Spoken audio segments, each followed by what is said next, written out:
Hi friends, எல்லோரும் நல்லா இருக்கீங்களா? அன்றைக்கி தம்பியோட ஸ்நாக்ஸுக்கு முளைப்பயிரும் லஞ்சுக்கு பூரியும் உருளைக்கிழங்கு மசாலாவும் தான் வச்சுருந்தேன்.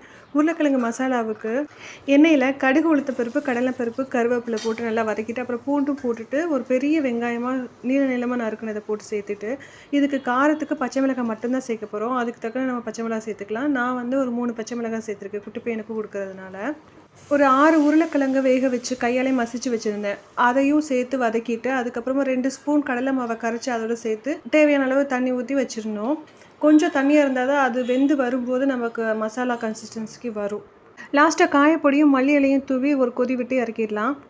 அன்றைக்கி லஞ்சுக்கு சேப்ஸ் பூரி தான் வச்சுருந்தேன். தம்பி பொதுவாகவே எனக்கு லஞ்சுக்கு இது தான் வேணும், அதுதான் சாப்பிடுவேன், எனக்கு இந்த லஞ்ச் வேண்டான்னு சொல்லவே மாட்டான். நம்மளே கேட்டாலும் நீங்கள் எதனால் வச்சு விடுங்கன்னு தான் சொல்லுவான். முன்னாடினா நான் 2-3 தடவை கேட்டதுக்கு அப்புறம் தான் ஷேப்ஸ் பூரினே சொன்னான். அதனால தான் அதை ரெடி பண்ணி கொடுத்தேன் அவனுக்கு. சேனல் சப்ஸ்கிரைப் பண்ண அத்தனை பேருக்கும் நன்றி. நம்ம நெக்ஸ்ட் ஒரு வீடியோவில் பார்க்கலாம். பாய்.